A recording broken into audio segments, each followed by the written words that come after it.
Civil society classes में आप सभी का स्वागत है।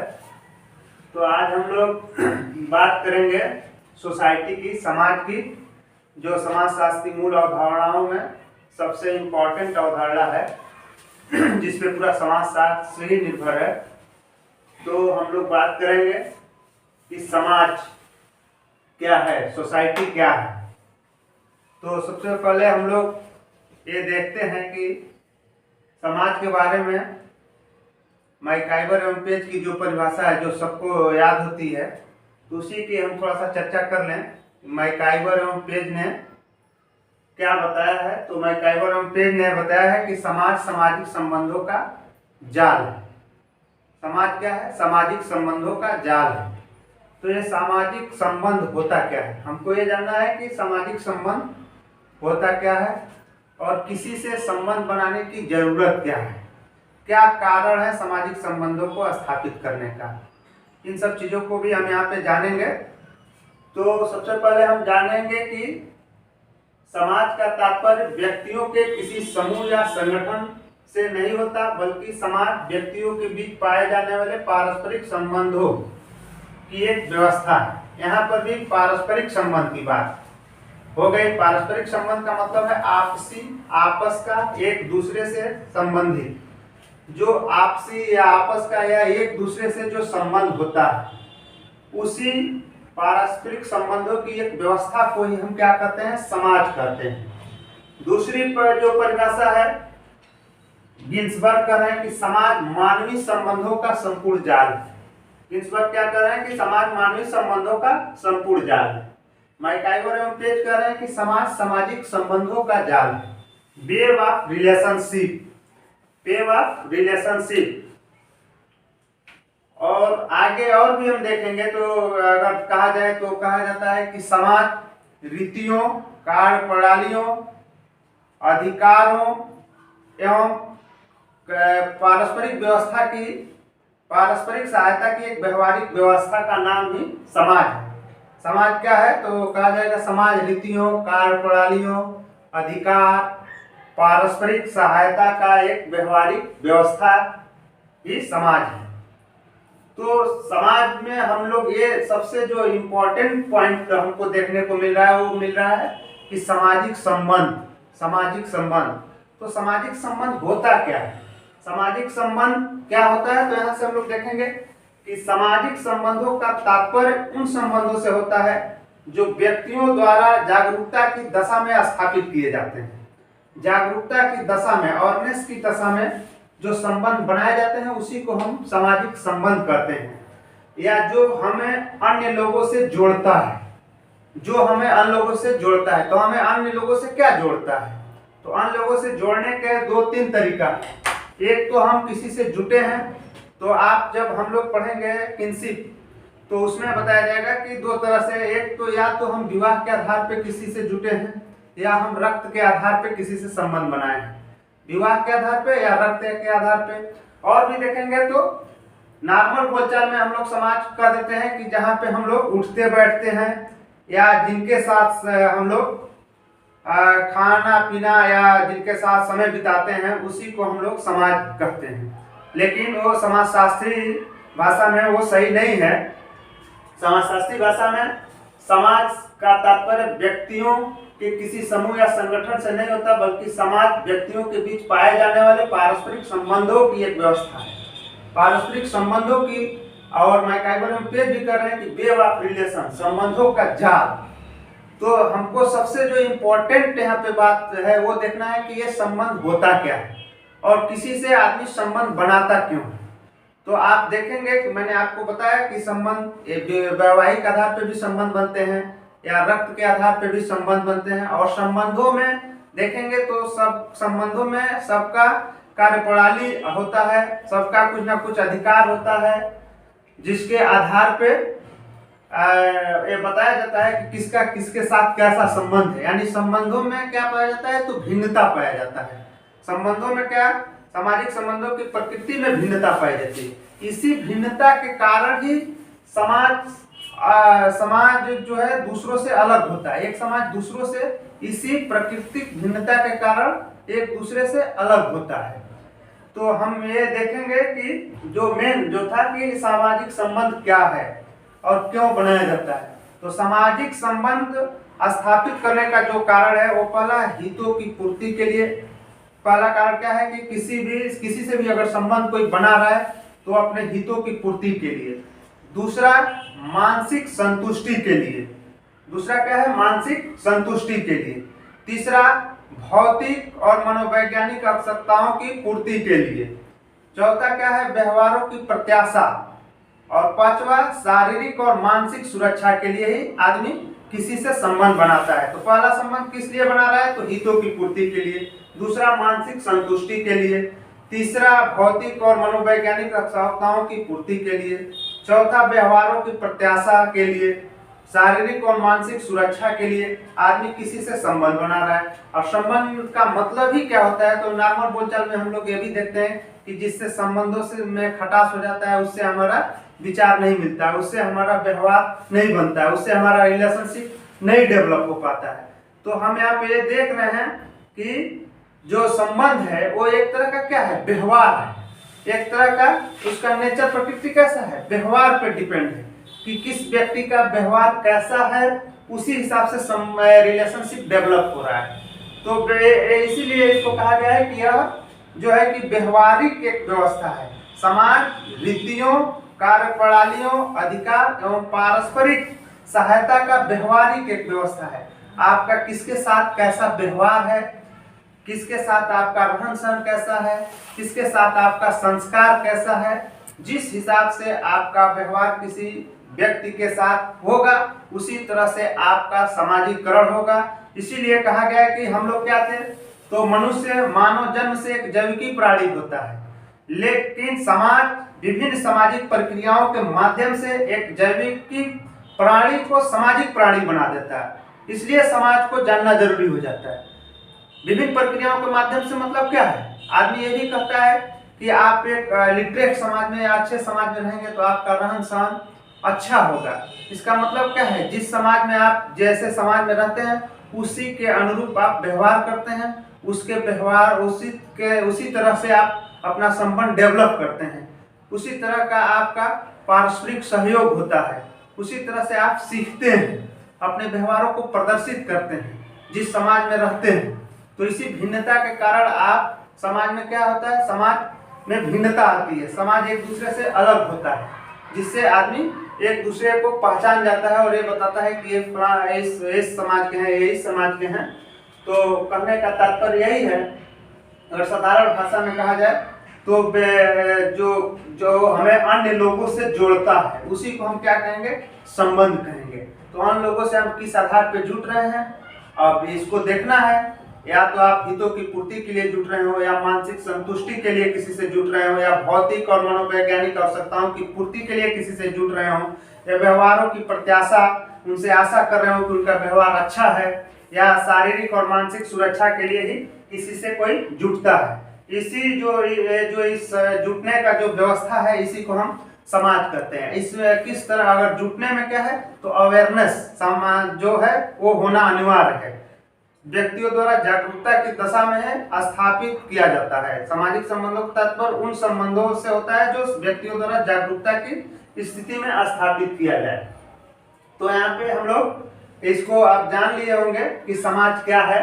समाज को अगर साधारण भाषा में कहा जाए तो जागरूकता के आधार पर किसी से बनाया गया संबंध ही समाज कहलाएगा। जागरूकता के आधार पे, अवेयरनेस के आधार पे किसी से अगर हम रिलेशनशिप डेवलप करते हैं तो वही क्या कहलाएगा? समाज कहलाएगा। या मैकआइवर एवं क्रेज ने जो बताया कि समाज सामाजिक संबंधों का जाल है, और सामाजिक संबंधों से क्या तात्पर्य है? तो सामाजिक संबंधों का तात्पर्य उन संबंधों से होता है जो व्यक्तियों द्वारा जागरूकता की दशा में स्थापित किए जाते हैं, या जो हमें अन्य लोगों से जोड़ता है, उसी को हम लोग क्या कहते हैं? समाज कहते हैं। सामाजिक संबंधों का कारण क्या है? क्यों आदमी किसी से जुड़ता है? तो हितों की पूर्ति के लिए, मानसिक संतुलन के लिए, भौतिक मनोवैज्ञानिक आवश्यकताओं की पूर्ति के लिए, व्यवहारों की प्रत्याशा या शारीरिक और मानसिक सुरक्षा के लिए ही किसी से कोई संबंध बनाता है। संबंध बनाने का और भी मैं पीछे बात कर चुका हूँ कि संबंध या तो वैवाहिक आधार पे भी बनता है, या रक्त के आधार पे बनता है, या व्यवहारों के आधार पर, किसी का किसी के प्रति कैसा व्यवहार है, कैसा रहन सहन है, कैसा चाल चलन है, कैसा संस्कार है।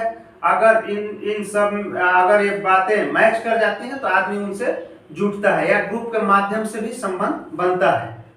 तो इस संबंध में जो जागरूकता के आधार पे जो संबंध बनता है वही समाज का निर्माण करता है। हम लोग देखेंगे समाज का आधार या तत्व, basis of elements of society. समाज बनने के लिए क्या आधार होना चाहिए, समाज में का क्या आधार है या क्या एलिमेंट्स है। हमने देखा कि समाज किसको कहते हैं, तो समाज रीतियों, कार्य प्रणालियों, अधिकार एवं पारस्परिक सहायता की एक व्यवस्था को ही हम समाज कहते हैं। तो इसमें जो इसका मेन बेसिस है वो क्या है, तो पहला है आपका रीतियां। पहला क्या है, रीतियां।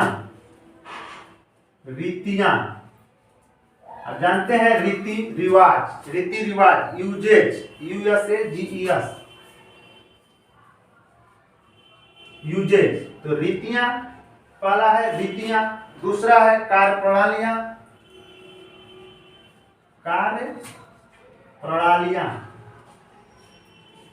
दूसरा है कार्य प्रणालियां। तीसरा है आपका अधिकार, अधिकार, अथॉरिटी। तीसरा है अथॉरिटी। चौथा है पारस्परिक सहायता, पारस्परिक सहायता, पारस्परिक सहायता, mutual aid, mutual add,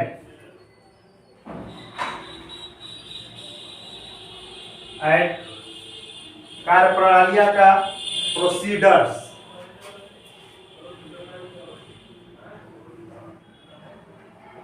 procedures, procedures. और आगे है, आगे जो है उसको भी हम देखते हैं। आगे है समूह एवं विभाग। पांचवा क्या है, समूह एवं विभाग, समूह एवं विभाग, grouping and division, grouping and division. मानव व्यवहार का नियंत्रण। 6 नंबर क्या है, मानव व्यवहार का नियंत्रण, मानव व्यवहार का नियंत्रण। 7वां क्या है, human behaviour control, human behaviour control. 7वां है आपका स्वतंत्रता, लिबर्टी, स्वतंत्रता, लिबर्टी, लिबर्टी। ये आपका क्या है, तो समाज का आधार या तत्व है। समाज में ये अनिवार्य रूप से पाया जाता है। समाज बनने के लिए ये इसकी अनिवार्यता होती है, तभी समाज का निर्माण होगा। बेसिस है, बेसिस है, समाज का आधार या तत्व है, मेन एलिमेंट है। तो आपका रीतियां, रीतियां क्या होता है, तो आप जानते ही होंगे, रीति रिवाज, आपका खान पान, आपका रहन सहन, आपका शादी विवाह का तौर तरीका, यानी एक तरह से कह सकते हैं आपकी संस्कृति, रीतियां। दूसरा क्या है, कार्य प्रणालियां, आपको आपके कार्य करने का तौर तरीका समाज में पाया जाएगा। अधिकार, इसी कार्य करने के तरीका, इसी को हम लोग क्या कहते हैं, तो इस समाज का ये है जो ये प्रकृति है। इसीलिए कहा गया कि समाज की प्रकृति भिन्न होती है, और भिन्न होने के कारण ही मनुष्य क्या हो जाता है, एक दूसरे से भिन्न हो जाता है। भिन्न तरीके से आप देखेंगे कि कार्य करता है, भिन्न तरीके से उसका रहन सहन या पहनावा या उनकी कार्य प्रणालियां या उनकी रीति रिवाज अलग अलग होती है। अलग अलग धर्मों की रीति रिवाज अलग अलग होती है, अलग अलग कार्य प्रणाली होता है, अलग अलग तौर तरीका होता है। इसी भिन्नता के कारण हम लोग पहचान जाते हैं कि ये मुस्लिम समाज है, ये हिंदू समाज है, ये दलित समाज है, ये समाज है। उसी से हम लोग अंदाजा लगाते हैं। तो समाज बनने के लिए रीतियां, कार्य प्रणालियां, अधिकार, अधिकार उसमें रहता है। हर व्यक्ति का कुछ ना कुछ उसमें अधिकार मिला हुआ है, अपने अधिकार के अनुसार ही वो कार्य करता है। जैसे पिता को परिवार में अधिकार है कि वो बेटे को डांट सकता है, और बेटा पापा की बात को मानेगा। ये अधिकार है, उसकी स्वतंत्रता भी रखती है, तो उसमें स्वतंत्रता भी पाई जाती है, हर व्यक्ति स्वतंत्र रहता है, मानव व्यवहार का इसमें नियंत्रण होता है, समूह एवं विभाग पाया जाता है। पारस्परिक सहायता, आपको बताया ही कि समाज रीतियों, कार्य प्रणालियों, अधिकार पारस्परिक सहायता का एक व्यवस्था है। और यही व्यवस्था क्या है, इसी को हम लोग क्या कहते हैं, तो सामाजिक संबंध कहते हैं, सामाजिक संबंध कहते हैं, वेब ऑफ रिलेशन, संबंधों का जाल, संबंधों का जाल।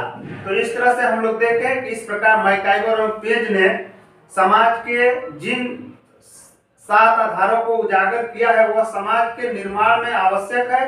इनका समाज के संदर्भ में एक विशेष महत्व है, इनका समाज के संदर्भ में एक विशेष महत्व है। इन्हीं बेसिस के आधार पर समाज का निर्माण हो रहा है। तो अब हम आपको समाज समझ में आ गया होगा। एक बार और मैं आपको रिमाइंड करा दे रहा हूँ यहाँ पे कि समाज रीतियों, कार्य प्रणालियों, अधिकार एवं पारस्परिक सहायता का एक व्यवस्था है, या यूं कहें तो समाज सामाजिक संबंधों का जाल है, या यूं कहें तो आपको ये बताया गया था कि समाज का तात्पर्य व्यक्तियों के किसी समूह या संगठन से नहीं होता, बल्कि समाज व्यक्तियों के बीच पाए जाने वाला पारस्परिक संबंधों की एक व्यवस्था है।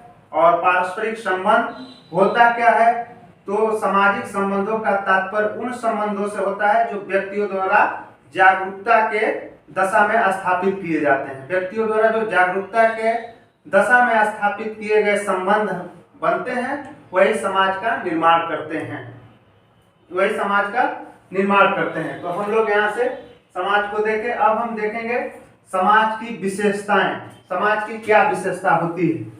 तो समाज की क्या विशेषता होती है, इसको हम लोग जानते हैं। तो समाज की निम्नलिखित विशेषताएं होती हैं।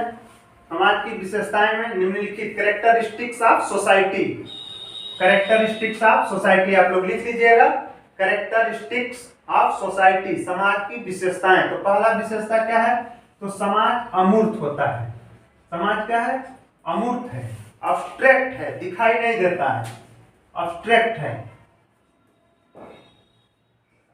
अब्स्ट्रैक्ट है। समाज क्या है, अब्स्ट्रैक्ट, अमूर्त होता है। दूसरा, पारस्परिक जागरूकता पाई जाती है। पीछे भी हम इसके बेसिस में भी देखें, पारस्परिक जागरूकता, पारस्परिक जागरूकता, लिंकनेस एंड डिफरेंसेस, लिंकनेस एंड डिफरेंसेस। तीसरा है समानता और भिन्नता, समानता और मानता और भिन्नता, समानता और भिन्नता। चौथा क्या है, सहयोग एवं संघर्ष, सहयोग एवं संघर्ष, सहयोग एवं संघर्ष। पांचवा, पारस्परिक निर्भरता, पारस्परिक निर्भरता, निर्भरता, पारस्परिक निर्भरता। छठवां आपका परिवर्तनशील प्रकृति, परिवर्तनशील प्रकृति, परिवर्तनशील प्रकृति, परिवर्तनशील प्रकृति, चेंजिंग नेचर। समाज केवल मनुष्यों तक ही सीमित नहीं होता। सातवां क्या है, समाज केवल मनुष्यों तक ही सीमित नहीं होता, यानी पशुओं में भी समाज पाया जाता है। तो हमने देखा कि ये समाज की विशेषताएं में क्या है, तो समाज अमूर्त होता है, समाज दिखाई नहीं देता है, पारस्परिक जागरूकता इसमें पाई जाती है, समानता और भिन्नता होता है। आपको पहले भी मैं बता दिया कि समाज की प्रकृति क्या होती है, भिन्न होती है। इस उसी भिन्नता के आधार पर एक दूसरे से मनुष्य क्या होता है, अलग हो जाता है। और उसके बाद से क्या है, सहयोग एवं संघर्ष इसमें विद्यमान होता है। समाज में सहयोग एवं संघर्ष तथा प्रतिस्पर्धा पाया जाता है। पारस्परिक निर्भरता, एक दूसरे पर निर्भरता रहती है, और एक दूसरे पर निर्भरता का मतलब ही है कि संबंधों में मिठास। अगर संबंध मधुर है तो एक दूसरे पर आदमी ज्यादा निर्भर होगा, संबंध मधुर नहीं है तो निर्भरता थोड़ा कम देखने को मिलता है। और समाज का ये अनिवार्य गुण भी है कि प्रत्येक व्यक्ति किसी न किसी व्यक्ति पे निर्भर है अपनी आवश्यकताओं की पूर्ति के लिए। अपनी आवश्यकताओं की पूर्ति के लिए आदमी निर्भर है, कोई या जॉब के माध्यम से या किसी भी माध्यम से आप देखेंगे तो प्रत्येक व्यक्ति किसी न किसी से आर्थिक रूप से भी जुड़ा हुआ है, या मानसिक रूप से जुड़ा हुआ है, या धार्मिक रूप से जुड़ा हुआ है, या रक्त के संबंध पे जुड़ा हुआ है, या विवाह के संबंध पे जुड़ा हुआ है। तो जुटाव है, परिवर्तनशील प्रकृति होती है इसकी। समाज क्या है, तो इसकी जो प्रकृति है वो बदलती रहती है, इसकी प्रकृति गतिशील है, बदलती रहती है। तो ये हम लोगों ने देखा कि समाज की ये विशेषताएं हैं। समाज अमूर्त होता है, पारस्परिक जागरूकता, समानता और भिन्नता, सहयोग एवं संघर्ष, पारस्परिक निर्भरता, परिवर्तनशील प्रकृति, ये समाज की विशेषता है। तो हमें ये आप लोग को समझ में आ ही गया होगा कि समाज किसे कहते हैं। आगे हम देखेंगे, इसी में थोड़ा सा और हम यहाँ पे जान लें कि पशु और मानव समाज में क्या अंतर है। पशुओं में भी समाज पाया जाता है, तो पशु समाज किसे कहते हैं। तो पृथ्वी पर अनेक प्राणी निवास करते हैं, इन प्राणियों में मानव सर्वश्रेष्ठ है। मानव की श्रेष्ठता का आधार उसकी बुद्धि है। बौद्धिकता वो आधार है जो मानव को अन्य प्राणियों से अलग करता है। प्रारंभिक व्यवस्था में मानव भले ही पशुओं के समान रहा हो, लेकिन आज मानव और पशु समाज में काफी अंतर है, जो इस प्रकार है। मानव और समाज में अंतर जो हुआ है वो किस बेस पे हुआ है, तो बौद्धिकता के आधार पे, बुद्धि के आधार पे, इंटेलेक्चुअलिटी के आधार पे ही मानव और पशु क्या है, अलग अलग हो गया है। जबकि सभी लोग क्या हैं, एक पृथ्वी पर अनेक प्राणी निवास कर रहे हैं, सभी मानव भी एक प्राणी ही है, लेकिन सामाजिकरण के कारण क्या हो गया, एक सामाजिक प्राणी हो गया है। तो इसलिए जो ये प्राणी है इसमें जो भिन्नता, जो मनुष्य है वो क्या है, बौद्धिक क्षमता के बल पर पशुओं से भिन्न हो गया है। बौद्धिक क्षमता के बल पर क्या है, पशुओं से भिन्न है। तो इस भिन्नता को हम देखेंगे कि ये क्या क्या भिन्नता है पशु और मानव समाज में। तो पहला जो भिन्नता है शारीरिक भिन्नता है। पहला भिन्नता क्या है, पहला जो भिन्नता है जो मानव और पशु समाज में जो अंतर है वो पहला है शारीरिक भिन्नता। पहला शारीरिक भिन्नता, शारीरिक भिन्नता। दूसरा आपका है मानसिक भिन्नता, मानसिक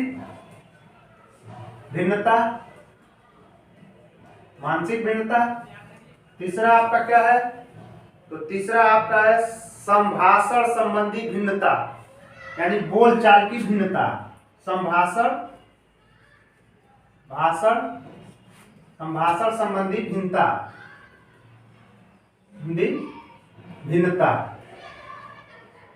संभाषण संबंधी भिन्नता। चौथा है आपका सामाजिक भिन्नता,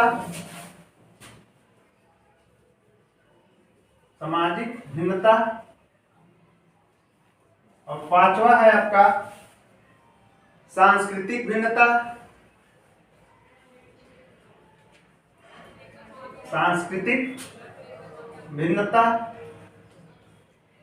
और 6 नंबर आपका है आर्थिक भिन्नता।